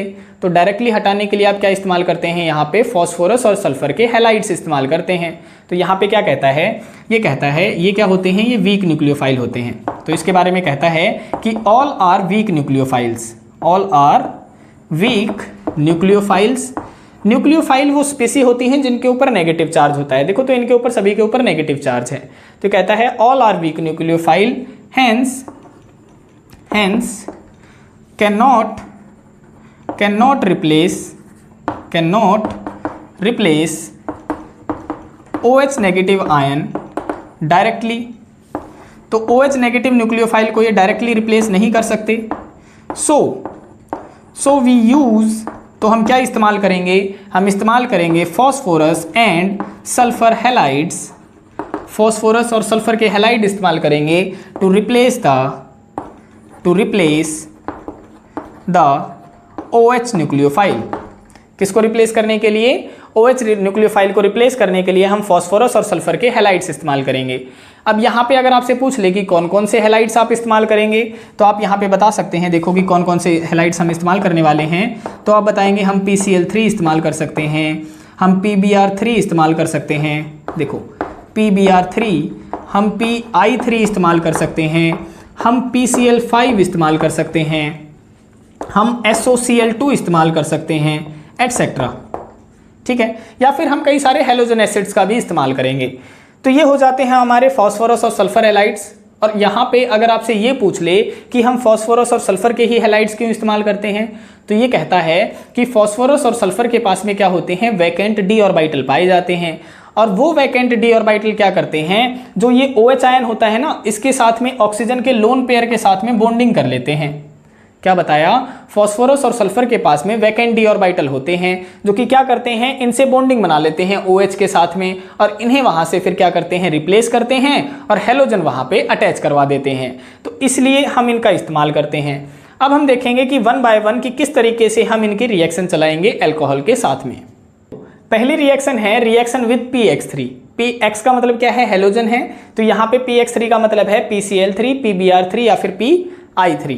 तो क्या होगा, हम यहाँ पे पहले एक जनरल फॉर्म की रिएक्शन ले लेते हैं। जैसे हमारे पास में क्या था, अल्कोहल मॉलिक्यूल था, ये क्या बन गया, अल्कोहल बन गया। R कोई भी अल्काइल ग्रुप है जहाँ पे आप इस्तेमाल कर सकते हैं CH3, C2H5, C3H7 एटसेट्रा। तो जैसे ही अल्कोहल की रिएक्शन करवाई गई PCl3 के साथ में या फिर PX3 के साथ में, देखो यहाँ पे हमने जैसे ये PX3 बना लिया, तो ये क्या है, ये है हेलोजन। अब क्या होगा, देखो हेलोजन अगर इस अल्काइल ग्रुप के साथ में अटैच होगा, क्योंकि इसके ऊपर पॉजिटिव चार्ज है, इसके ऊपर नेगेटिव चार्ज है, सिमिलरली इन सभी के ऊपर क्या चार्ज है, नेगेटिव चार्ज है। तो ये नेगेटिव चार्ज वाले क्या चाहेंगे, इसके पास में अटैच होना चाहेंगे। तो यहाँ पे क्या होगा, ये जो हेलोजन है ये यहाँ से निकलेगा, इस तरीके से एक हेलोजन निकला, यहाँ से दूसरा हेलोजन निकलेगा, यहाँ से तीसरा हेलोजन निकलेगा, और ये तीनों हेलोजन कहाँ अटैच करेंगे, इस अल्काइल ग्रुप के ऊपर अटैच करेंगे। लेकिन अल्काइल के पास में तो एक ही जगह है अटैच करने की, तो 3 अल्काइल ग्रुप आपको लेने पड़ेंगे। तो यहाँ पे हमने कितने अल्काइल ग्रुप ले लिए, 3 अल्काइल ग्रुप ले लिए। अब ये तीनों हेलोजन इसके पास में अटैच हो जाएंगे, और यहाँ से क्या होगा, इस OH आयन को यहाँ से हटा देंगे, और इस OH आयन के साथ में कौन बॉन्डिंग बना लेगा, ये फॉस्फोरस बॉन्डिंग बना लेगा। जैसा कि हमने कहा कि इनके पास में वैकेंट ऑर्बिटल होते हैं। तो P क्या करेगा, अब यहाँ पे देखो P क्या करेगा, P यहाँ से क्या निकलेंगे, अब देखो पहले तो एक अल्काइल ग्रुप था, अब हमने कितने ले लिए, 3 अल्काइल ग्रुप ले लिए, तो 3 OH ग्रुप निकल रहे होंगे यहाँ से, यानी P क्या करेगा, इन तीनों OH के साथ में कंबाइन हो जाएगा इस तरीके से। और ये जो तीनों हैलाइड यहाँ से निकल रहे थे, ये तीनों हैलाइड इस R के साथ में जुड़ जाएंगे, यानी आपको मिल जाएंगे 3 मोल ऑफ अल्काइल हैलाइड, यानी 3 मोल ऑफ RX आपको मिल जाएंगे। अब ये थी हमारी जनरल फॉर्म की रिएक्शन, बाकी 3 हम सिमिलरली इसी तरीके से कर लेंगे। जैसे मैं मान के चलूँ, अब मैंने क्या ले लिया, यहाँ पे R की जगह पे C2H5 अटैच करवा दिया, और ये बन गया आपका इथेनॉल। क्या नाम है इसका, इसका नाम है इथेनॉल। तो क्या होगा, अब इनकी जब रिएक्शन चलेगी ना, देखो सबसे पहले हम PCl3 की रिएक्शन करवाते हैं। तो रिएक्शन का मैकेनिज्म तो सेम रहेगा, यहाँ से 3 हेलोजन निकलेंगे, देखो एक हेलोजन यहाँ से निकलेगा, एक हेलोजन यहाँ से निकलेगा, और एक हेलोजन यहाँ से निकलेगा, है ना, 3 हेलोजन निकलेंगे। तो यहाँ से क्या होगा, अब 3 हेलोजन निकलेंगे तो इनको 3 पोजीशन चाहिए हैं, तो यहाँ पे आप 3 मॉलिक्यूल ले लेंगे अल्कोहल की, और यहाँ पे क्या करेगा, देखो यहाँ पे OH आयन यहाँ से बाहर निकलेगा। ये 3 OH आयन क्या करेंगे, देखो यहाँ पे 3 है ना, तो 3 OH आयन क्या करेंगे, इस फॉस्फोरस से कंबाइन हो जाएंगे, तो ये बन जाएगा P ऑफ OH का थ्राइस। प्लस में अब ये तीनों क्लोरीन किसके साथ में अटैच हो जाएंगे, इसके साथ में अटैच हो जाएंगे, तीनों के पास में एक एक अटैच हो जाएगा, यानी 3 मोल ऑफ C2H5Cl आपको यहाँ पे मिल जाएगा। इसी तरीके से आप रिएक्शन करवा देंगे। देखो अगर मैं यहाँ पे PBr3 की रिएक्शन करवाऊँ तो आपको क्या मिलेगा, देखो मैकेनिज्म तो इसी तरीके से चलेंगे, सारे के सारे आप खुद भी कर सकते हैं। तो यहाँ पे जो आपको प्रोडक्ट मिलेगा हम वो लिख देते हैं डायरेक्ट ही, कि फॉस्फोरस तो 3 OH के साथ में कंबाइन होगा, यानी POH का आपको थ्राइस मिलेगा इस केस में भी, प्लस में 3 ब्रोमीन इन 3 एल्काइल ग्रुप के साथ में अटैच होगा, यानी 3 मोल ऑफ C2H5Br आपको यहाँ पे मिल जाएगा। सिमिलरली अगर हम रिएक्शन किसके साथ में चलाते, हम चलाते PI3 के साथ में, सॉरी किसके साथ में, PI3 के साथ में चलाते, तो भी क्या होता, देखो ये तीनों आयोडीन इसके साथ में अटैच हो जाते, जैसे कि वहाँ पे हुए थे, तो 3 अल्काइल के साथ में 3 आयोडीन अटैच हो जाते, यानी 3 मोल ऑफ C2H5I मिल जाता हमें, प्लस में P इन 3 OH के साथ में अटैच हो जाता, यानी POH थ्राइस हमें यहाँ पे मिल जाता। तो ये थी आपकी पहली रिएक्शन की PX3 के साथ में कैसे रिएक्शन कराई जाती है। अब हम नेक्स्ट रिएक्शन देखते हैं, जिसके अंदर हम देखेंगे कि अल्कोहल की अगर PCl5 के साथ में आप रिएक्शन कराते हैं तो किस तरीके से अल्काइल हैलाइड बनता है। हम क्या करते हैं, अल्कोहल की रिएक्शन करवाते हैं PCl5 के साथ में। अब अगर आपके दिमाग में ये क्वेश्चन आया है कि यहाँ पे सर आपने PX5 क्यों नहीं लिखा, जैसे आपने PX3 लिखा था, तो आप यहाँ पे बताते हैं कि PBr5 और PI5 एग्जिस्ट ही नहीं करते। अब ये क्यों एग्जिस्ट नहीं करते, क्योंकि हमें पता है ब्रोमीन और आयोडीन का साइज क्या होता है, बड़ा होता है, और फॉस्फोरस का साइज क्या होता है, स्मॉल होता है। तो फॉस्फोरस इतने बड़े बड़े मॉलिक्यूल को अपने तरफ सराउंडेड नहीं रख सकता है, लेकिन क्या कर सकता है, ये क्लोरीन को तो अपने सराउंड रख सकता है। तो PCl5 तो क्या करता है, एग्जिस्ट रहता है, लेकिन PBr5 और PI5 एग्जिस्ट ही नहीं करते, क्योंकि ब्रोमीन और आयोडीन का साइज क्या होता है, काफी ज्यादा बड़ा होता है। तो यहाँ पे अब हम इसकी रिएक्शन देखते हैं कि अल्कोहल के साथ में कैसे ये रिएक्शन करेगा। तो हम यहाँ पे अल्कोहल बना लेते हैं। देखो अल्कोहल हमने यहाँ पे बना लिया, R के स्थान पे आप कुछ भी इस्तेमाल कर सकते हैं, CH3, C2H5, C3H7, C4H9, कुछ भी इस्तेमाल आप कर सकते हैं। हम बार बार बता रहे हैं कि R कोई भी अल्काइल ग्रुप है। तो हम अगर PCl5 के साथ में इसकी रिएक्शन करवा रहे हैं तो हम यहाँ पे इसको PCl5 को लिख सकते हैं इस तरीके से, PCl3 Cl और Cl, इस तरीके से हम तोड़ के लिख सकते हैं। तो जैसे ही इसकी रिएक्शन चलेगी अल्कोहल के साथ में क्या होगा, देखो ये वाला हाइड्रोजन तो इस क्लोरीन के साथ में निकल जाएगा, इस तरीके से बाहर निकल गया HCl, और यहाँ पे क्या होगा, देखो ये वाला जो ऑक्सीजन है ना, वो किसके साथ में कंबाइन होकर निकल जाएगा, इस PCl3 के साथ में कंबाइन होकर निकल जाएगा, यानी ये निकल जाएगा POCl3 बनके। अब बचा क्या, बच गया अल्काइल ग्रुप और Cl ग्रुप, तो ये आपस में कंबाइन हो जाते हैं। और हमने बनाना क्या था, हमने तो यही बनाना था अल्काइल हैलाइड, यानी ये क्या बन गया, अल्काइल क्लोराइड बन गया। तो इस तरीके से आपकी ये रिएक्शन चलती है PCl5 के साथ में। अब हम देख लेते हैं कि जो आपकी SOCl2 के साथ में रिएक्शन है वो किस तरीके से चलेगी। थर्ड रिएक्शन है आपकी reaction with thionyl chloride. Thionyl chloride का फार्मूला होता है SOCl2 और इसी रिएक्शन को कहा जाता है डार्जन रिएक्शन, जो कि एग्जाम पॉइंट ऑफ व्यू से काफ़ी ज़्यादा इंपॉर्टेंट है। क्यों इंपॉर्टेंट है, क्योंकि जो ये डार्जन रिएक्शन होती है ये one of the best reaction होती है अल्काइल हैलाइड बनाने के लिए, क्योंकि इस रिएक्शन के दौरान जो साइड प्रोडक्ट निकलते हैं वो सारे के सारे गैसियस निकलते हैं। तो इसीलिए हमें जो अल्काइल हैलाइड मिलता है वो क्या मिलता है, बिल्कुल प्योर स्टेट में मिलता है। जैसे हम यहाँ पे रिएक्शन करवा के देखते हैं, देखो हमने क्या ले लिया, यहाँ पे अल्कोहल मॉलिक्यूल ले लिया, R कोई भी अल्काइल ग्रुप है जहाँ पे आप CH3 C2H5 ये वाले इस्तेमाल कर सकते हैं। ये हमने अल्कोहल ले लिया और इसकी रिएक्शन हम करवाएंगे SOCl2 के साथ में इन द प्रेजेंस ऑफ हीट। तो हम SOCl2 को किस तरीके से लिख सकते हैं, हम ऐसे लिख सकते हैं S डबल बॉन्ड OCl और Cl लिख लिया हमने। अब क्या होगा, जब ये रिएक्शन चलेगी तो ये वाला हाइड्रोजन इस वाले क्लोरीन के साथ में कंबाइन होकर निकल जाएगा, यानी ये निकल गया HCl बन के। देखो ये एरो का साइन हम क्यों लगा रहे हैं, क्योंकि ये गैसियस फॉर्म में निकलता है। तो HCl बाहर निकल गया और यहाँ से क्या निकल जाएगा, देखो ये निकल जाएगी SO2 गैस बाहर निकल जाएगी, तो ये भी एक गैस है, तो ये भी बाहर निकल गई SO2 गैस बन के। अब बचा क्या, बच गया R और Cl, ये आपस में कंबाइन हो जाएगा और यही हमने रिएक्शन के अंदर बनाना था कि अल्काइल हैलाइड कैसे बनता है। तो देखो ये जो बना है ना, इसके साथ में जो साइड प्रोडक्ट बने हैं वो दोनों के दोनों गैसेज हैं, इसीलिए ये हमें किस फॉर्म में मिलता है, बिल्कुल प्योर फॉर्म में मिलता है और इसीलिए इस डार्जन रिएक्शन को one of the best reaction माना जाता है। अब हम देखते हैं इसका लास्ट मेथड अल्कोहल के अंदर ही, कि जब हम हैलोजन एसिड का इस्तेमाल करेंगे तो कैसे अल्काइल हैलाइड बनाया जाएगा। देखो अब हम देखते हैं कि जब हैलोजन एसिड का इस्तेमाल किया जाएगा अल्कोहल के ऊपर तो कैसे अल्काइल हैलाइड बनाया जाएगा। अब यहाँ पे जो हैलोजन एसिड है वो कौन कौन से पाए जाते हैं, देखो एक तो हमारा HCl हो गया, ये भी हैलोजन एसिड है, दूसरा है हमारे पास में HBr, ये भी हैलोजन एसिड है, और तीसरा है हमारे पास में HI, ये भी एक हैलोजन एसिड है। लेकिन ये तीनों रिएक्शन जब चलती हैं, तीनों हैलोजन एसिड अल्कोहल के ऊपर काम करते हैं, तो इनकी कंडीशन अलग अलग होती हैं। जैसे ये वाला जो HCl है ये चलेगा अनहाइड्रस ZnCl2 की प्रेजेंस में, अनहाइड्रस ZnCl2 की प्रेजेंस में चलेगा। और ये जो HBr की रिएक्शन जब चलेगी तो ये चलती है कंसंट्रेटेड H2SO4 की प्रेजेंस में। और यहाँ पे जो HI की रिएक्शन चलती है ये चलती है रिफ्लक्स मोड में, रिफ्लक्स मोड में। रिफ्लक्स मोड का मतलब क्या है कि जो ये रिएक्शन है वो कैरिड आउट होगी वेपर फेज के अंदर, यानी ये वाली जो रिएक्शन है वो कैरिड आउट करी जाएगी, carried out in vapour phase. किसके अंदर चलाई जाएगी, वेपर फेज के अंदर ये रिएक्शन चलाई जाएगी, तो आप ये ध्यान रखेंगे, ठीक है। अब क्या है, ये वाला जो HCl है और ये जो जिंक क्लोराइड है, इनका नाम क्या कहा जाता है, इनका एक और नाम होता है, इसे कहा जाता है लुकास रिएजेंट, लुकास रिएजेंट। तो आप ये बात ध्यान रखेंगे कि लुकास रिएजेंट क्या होता है, तो ये आप फॉर्मूला याद रखेंगे। और एक चीज़ और याद रखेंगे कि ये जो ये लुकास रिएजेंट है या ये जो कंपाउंड है, इसका इस्तेमाल किया जाता है प्राइमरी, सेकेंडरी और टर्सरी अल्कोहल को डिफ्रेंशिएट करने के लिए। वो हम अभी समझाएंगे जब हम रिएक्शन करेंगे। तो आप ये भी लिख सकते हैं कि इट इज़ यूज्ड टू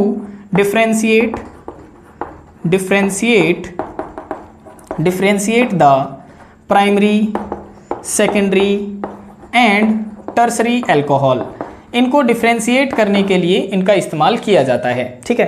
ये प्राइमरी, सेकेंडरी और टर्सरी क्या होते हैं, तो हमने जब अल्काइल हैलाइड की टाइप्स बताई थी आपको कि primary alkyl halide, secondary alkyl halide, tertiary alkyl halide, तो उसमें बताया था कि हैलोजन एटम जिस कार्बन से अटैच है वो फर्दर या तो एक कार्बन से अटैच है या किसी भी कार्बन से अटैच नहीं है, उसे हम प्राइमरी कह रहे थे। उसी तरीके से अल्कोहल के केस में क्या होता है कि OH एटम जिस कार्बन से अटैच होता है, देखो जैसे हम यहाँ पे कहें कि OH एटम जिस कार्बन से अटैच है वो फर्दर अगर एक भी कार्बन से अटैच नहीं होगा, या फिर जो कार्बन से अटैच है वो फर्दर या तो एक कार्बन से अटैच होगा, तो हम उसे प्राइमरी बोलते हैं। और अगर ये OH एटम जिस कार्बन से अटैच है वो फर्दर अगर हम दो कार्बन से अटैच कर देते तो ये सेकेंडरी बन जाता।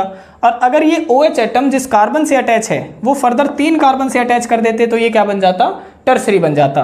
तो इन तीनों को डिफ्रेंशिएट करने के लिए इस लुकास रिएजेंट का इस्तेमाल किया जाता है। फर्दर आप क्या याद रखेंगे, ये जो कंसंट्रेटेड H2SO4 है यहाँ पे जो हम रिएक्शन के अंदर इस्तेमाल करेंगे, ये जो कंसंट्रेटेड H2SO4 है इसे हम डिहाइड्रेटिंग एजेंट भी बोलते हैं, डिहाइड्रेटिंग एजेंट। अब ये डिहाइड्रेटिंग एजेंट क्या होता है, तो रिएक्शन के अंदर जो भी वाटर मॉलिक्यूल इसे दिखाई देता है उसे ये क्या कर लेता है, एब्जॉर्ब कर लेता है। ठीक है, तो ये बातें आप इनके रिगार्डिंग याद रखेंगे। अब हम वन बाय वन इनकी रिएक्शन करवा के देखेंगे कि प्राइमरी, सेकेंडरी और टर्सरी के साथ में रिएक्शन करते हैं और कैसे करते हैं। देखो, तो यहां पे हम इसकी रिएक्शन करवाते हैं। सबसे पहले हम ले लेते हैं अल्कोहल, और ये हमने ले लिया प्राइमरी अल्कोहल। ये कौन सा ले लिया हमने, प्राइमरी अल्कोहल हमने यहाँ पे ले लिया है। अब हमें पता है कि OH जिस कार्बन से अटैच है वो फर्दर एक भी कार्बन से अटैच नहीं है, तो ये क्या बन गया, ये बन गया प्राइमरी अल्कोहल। तो जब इसकी रिएक्शन हम करवाते हैं किसके साथ में, HCl के साथ में, इन the presence of anhydrous ZnCl2। ठीक है, इसके साथ में जब हम रिएक्शन करवाएंगे तो क्या होता है, देखो इसके ऊपर होता है पॉजिटिव चार्ज, इसके ऊपर नेगेटिव चार्ज, इसके ऊपर होता है नेगेटिव चार्ज, इसके ऊपर पॉजिटिव चार्ज। तो ये वाला जो OH आयन होता है और ये वाला जो H आयन होता है ये क्या बन के निकल जाता है, वाटर मॉलिक्यूल बन के निकल जाता है। और ये जो क्लोरीन है, क्लोरीन क्या करता है, इसके साथ में अटैच हो जाता है, तो ये बन जाता है यहाँ पे CH3Cl इस तरीके से। तो ये था हमारा प्राइमरी अल्कोहल। अब हम देखते हैं कि सेकेंडरी अल्कोहल के साथ में कैसे रिएक्शन चलती है। तो देखो, OH एटम जिस कार्बन से अटैच होगा, अगर हम उसे दो कार्बन से अटैच कर दें इस तरीके से, CH3 और ये H हो गया, तो यहाँ पे क्या है, देखो OH एटम जिस कार्बन से अटैच है वो फर्दर दो कार्बन से अटैच है, तो वो बन जाता है सेकेंडरी अल्कोहल, ये हो गया। और इसकी रिएक्शन जब हम क्या करवाएंगे, सेम मीडियम में यानी HCl के साथ में करवाएंगे इन the presence of anhydrous ZnCl2, तो क्या होगा, अब देखो वही प्रोसेस होगी।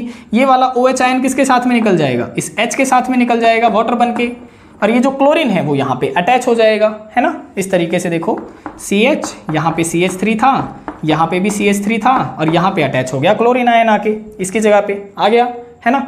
फर्दर क्या होगा, देखो अब हम यहाँ पे ले लेते हैं टर्सरी। देखो टर्सरी में क्या होगा कि OH एटम जिस कार्बन से अटैच है वो फर्दर तीन कार्बन से अटैच होगा, देखो इस तरीके से। तो ये कौन सा हो गया, ये हो गया टर्सरी अल्कोहल, ये हो गया टर्सरी अल्कोहल। अब इसकी क्या करेंगे, हम रिएक्शन करवाएंगे इन सेम मीडियम के साथ में। देखो जैसे HCl के साथ में हमने करवा दी in the presence of anhydrous ZnCl2, जैसे ही हम इसके साथ में रिएक्शन करवाएंगे ये वाला OH आयन इसके साथ में निकल जाएगा वाटर बन के, माइनस वाटर बन के निकल गया, और ये वाला Cl आयन इसके साथ में अटैच हो जाएगा, देखो इस तरीके से, CH3 CH3 CH3, और ये अटैच हो गया क्लोरीन एटम, है ना। तो ये हमने प्राइमरी के साथ में भी करवा दिया, सेकेंडरी के साथ में भी करवा दिया, और टर्सरी के साथ में भी करवा दिया। लेकिन अब यहाँ पे पहचान कैसे करेगा ये कि कौन सा प्राइमरी है, कौन सा सेकेंडरी है, कौन सा टर्सरी है। तो ये क्या ध्यान देता है, ये जब प्राइमरी के साथ में रिएक्शन करवाता है ना तो काफ़ी ज़्यादा लंबा समय लग जाता है, इसमें काफ़ी ज़्यादा लॉन्ग आवर्स लग जाते हैं। जैसे मान के चलें जब ये रिएक्शन चलती है तो एक घंटे के बाद में इसमें कोई हलचल दिखाई देती है, यानी टर्बिडिटी दिखाई देती है। लेकिन जैसे ही सेकेंडरी अल्कोहल के साथ में रिएक्शन करवाई तो ये रिएक्शन 4 से 5 मिनट में हो गई, 4 से 5 मिनट में हो गई। लेकिन जैसे ही टर्सरी अल्कोहल के साथ में रिएक्शन करवाई जाती है ये कुछ सेकंड्स में हो जाती है, ये रिएक्शन फ्यू सेकंड्स। तो यहाँ पे हमें कैसे पता चला, जैसे अगर वो 3 बीकर दे दे आपको, एक में प्राइमरी अल्कोहल, दूसरे में सेकेंडरी अल्कोहल, तीसरे में टर्सरी अल्कोहल, तो आप क्या करेंगे, तीनों के अंदर लुकास रिएजेंट डाल देते हैं, और जिसके अंदर आपको सबसे पहले टर्बिडिटी दिखती है यानी फ्यू सेकंड्स में आपको टर्बिडिटी यानी हलचल दिखाई देती है, तो आप समझ जाते हैं उसमें कौन सा है, टर्सरी अल्कोहल है। जिसमें 3 से 4 मिनट में दिखती है उसमें सेकेंडरी अल्कोहल है। जिसमें काफ़ी ज़्यादा लंबा समय लग जाता है उसमें कौन सा है, प्राइमरी अल्कोहल है। तो इस तरीके से आप क्या करते हैं, लुकास रिएजेंट का इस्तेमाल करते हैं, इसे हम बोलते हैं लुकास रिएजेंट। तो इसका आप इस्तेमाल करते हैं डिफ्रेंशिएट करने के लिए प्राइमरी, सेकेंडरी और टर्सरी अल्कोहल में। अब हम देखते हैं कि जब HBr की रिएक्शन कराई जाएगी तो किस तरीके से होगा। सेकेंड रिएक्शन है हमारी HBr के साथ में कि कैसे ये रिएक्शन करता है अल्कोहल के साथ में। तो सबसे पहले हम लेके चलते हैं प्राइमरी अल्कोहल। देखो ये हमने प्राइमरी अल्कोहल ले लिया, जब इसकी रिएक्शन करवाएंगे HBr के साथ में इन the presence of concentrated H2SO4, इसके साथ में जब हम रिएक्शन करवाएंगे तो वही पैटर्न से बाहर निकलेगा, वाटर मॉलिक्यूल बाहर निकलेगा। यहाँ पे पॉजिटिव चार्ज होता है, यहाँ पे नेगेटिव, यहाँ पे नेगेटिव चार्ज होता है, यहाँ पे पॉजिटिव चार्ज होता है। तो ये वाला OH आयन किसके साथ में निकल जाएगा, इस वाले H के साथ में बाहर निकल जाएगा, और ये ब्रोमीन इसके साथ में अटैच हो जाएगा, यानी वाटर मॉलिक्यूल बाहर निकल जाएगा और ये ब्रोमीन अटैच हो जाएगा CH3Br के साथ में। प्राइमरी अल्कोहल के साथ में तो सीधा केस चलता है, लेकिन जैसे ही सेकेंडरी और टर्सरी अल्कोहल की बातें आती हैं वहां पे आपको अल्काइल ब्रोमाइड मिलता ही नहीं है। जैसे यहाँ पे ब्रोमीन अटैच हो गया ना, वहां पे ब्रोमीन वाला कंपाउंड मिलता ही नहीं है, वहां पे आपको मिलता है एल्कीन। देखो कैसे रिएक्शन चलती है वहां पे। जैसे अब हम यहाँ पे सेकेंडरी अल्कोहल बना लेते हैं इस तरीके से कि OH एटम जिस कार्बन से अटैच है वो फर्दर 2 कार्बन से अटैच होगा। यहाँ पे देखो जैसे हमने इस तरीके से अटैच कर दिया, यहाँ पे हम मान लेते हैं हाइड्रोजन है, तो OH एटम जिस कार्बन से अटैच है वो फर्दर 2 कार्बन से अटैच है, और यहाँ पे भी CH3 अटैच होता, तो CH3 को मैंने इस तरीके से फॉर्मेट में लिख लिया। अब क्या होगा जब इसकी रिएक्शन करवाई जाएगी ना HBr के साथ में इन the presence of concentrated H2SO4, तो होना क्या चाहिए था, होना तो वही चाहिए था, इसके ऊपर पॉजिटिव चार्ज इसके ऊपर नेगेटिव चार्ज, कि ये वाला H एटम क्या करे इस वाले OH के साथ में बाहर निकल जाए। लेकिन ऐसा नहीं होता है, यहाँ पे इसके एक्शन से पहले कंसंट्रेटेड H2SO4 अपना काम करना शुरू कर देता है। यानी H2SO4 हमने क्या बताया कि एक डिहाइड्रेटिंग एजेंट है, तो ये क्या करेगा, ये जल्दी से इसके अंदर से वाटर मॉलिक्यूल बाहर निकाल देता है, इसका अटैक ही नहीं होने देता इसके ऊपर। क्या करता है देखो इस तरीके से कि यहाँ पे जो ये H आयन है ये इलेक्ट्रॉन को यहीं पे छोड़ देता है और H पॉजिटिव फॉर्म में बाहर आ जाता है, देखो इसके एक्शन के कारण। और यहाँ पे जो ये OH आयन है ये क्या करता है, यहाँ पे ये इलेक्ट्रॉन को साथ में निकलता है बाहर, और ये निकल जाता है OH नेगेटिव बन के। तो ये वाला OH नेगेटिव और ये वाला H पॉजिटिव किस फॉर्म में निकल जाता है बाहर, H2O की फॉर्म में बाहर निकल जाता है पहले ही, इसका अटैक इसके ऊपर होने ही नहीं देता ये। और यहाँ पे जो ये इलेक्ट्रॉन बचे हैं यहाँ पे ये वाले बॉन्डिंग में पार्टिसिपेट कर लेते हैं, तो बन क्या जाता है, ये वाला कंपाउंड बन जाता है इस तरीके से, देखो CH3H और यहाँ पे ये डबल बॉन्ड CH2, देखो बन गया ना। तो ये इस तरीके का कोई कंपाउंड बना लेता है, यानी ये बन गई एल्कीन, यहाँ पे एल्कीन। ऐसा ही सिमिलर केस चलता है टर्सरी अल्कोहल के साथ में। जब टर्सरी अल्कोहल की इसके साथ में रिएक्शन करवाई जाती है तो वहां पे भी अल्काइल ब्रोमाइड मिलने की बजाय आपको एल्कीन मिल जाता है। तो यहाँ पे केवल अल्काइल ब्रोमाइड अगर आपको बनाना है तो केवल प्राइमरी अल्कोहल के साथ में आप रिएक्शन करेंगे। तो इससे रिगार्डिंग आप क्या लिखेंगे, आप लिखेंगे कि secondary and tertiary alcohol on the action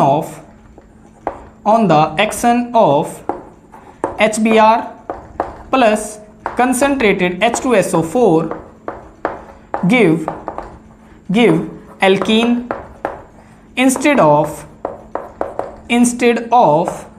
alkyl bromide। क्या कहता है, ये कहता है कि जो सेकेंडरी और टर्सरी अल्कोहल होंगे ना वो क्या करेंगे, on the action of HBr और कंसंट्रेटेड H2SO4, जैसे ही HBr और कंसंट्रेटेड H2SO4 का एक्शन चलेगा गिव एल्कीन, वो हमें एल्कीन देंगे किसके बजाय, अल्काइल ब्रोमाइड के बजाय। तो ये बात आप ध्यान रखेंगे। अब हम देखते हैं कि जब HI की रिएक्शन इसके साथ में करवाई जाएगी अल्कोहल के साथ में तो किस तरीके से अल्काइल हैलाइड बनता है। अब हम देखते हैं कि अल्कोहल के साथ में HI कैसे रिएक्शन करेगा। तो यहाँ पे हम अल्कोहल बना लेते हैं, ये हमने ROH की फॉर्म में बना लिया, इसके ऊपर पॉजिटिव चार्ज होता है, इसके ऊपर नेगेटिव चार्ज होता है, और इसकी रिएक्शन करवाएंगे हम HI के साथ में, इसके ऊपर पॉजिटिव चार्ज होता है, इसके ऊपर नेगेटिव चार्ज होता है। और किस मीडियम में चलेगी ये, तो ये चलेगी रिफ्लक्स मोड में। रिफ्लक्स मोड का मतलब है कि ये रिएक्शन वेपर फेज में चलेगी, यानी गैसीय स्टेट में चलेगी, ठीक है। तो यहाँ पे क्या होता है, यहाँ पे जो ये OH आयन है ये H के साथ में बाहर निकल जाता है और वाटर मॉलिक्यूल बना देता है इस तरीके से, और ये जो आयोडीन है आयोडीन इसके साथ में डायरेक्टली कंबाइन हो जाता है। तो यहाँ पे आपका बन जाता है अल्काइल आयोडाइड, ये बन गया अल्काइल आयोडाइड, ठीक है। यहाँ पे आप प्राइमरी, सेकेंडरी, टर्सरी कुछ भी अल्कोहल आप यहाँ पे इस्तेमाल कर सकते हैं। यहाँ पे मैं लिख भी देता हूँ कि प्राइमरी, सेकेंडरी, टर्सरी अल्कोहल आप कोई सा भी इस्तेमाल करेंगे तो आपको अल्काइल हैलाइड ही मिलेगा, ठीक है। जैसा कि हमने प्राइमरी वाले में जो हमने HCl की रिएक्शन करी थी उसमें देखा था, उसी तरीके से आप इसकी रिएक्शन करवा के दिखा भी सकते हैं, ठीक। तो ये थे आपके कुछ मेथड्स कि अल्काइल हैलाइड को कैसे बनाया जाता है। आपके टोटल 5 मेथड थे जो कि हमने यहाँ पे डिस्कस किए हैं। आशा है आपको आज का लेक्चर हमारा पसंद आया है, और अगर लेक्चर आपको पसंद आया है तो इसे ज़्यादा से ज़्यादा शेयर कीजिए। आज के लिए इतना ही, मिलते हैं किसी और वीडियो में किसी और टॉपिक के साथ में, तब तक के लिए बाय बाय, टेक केयर।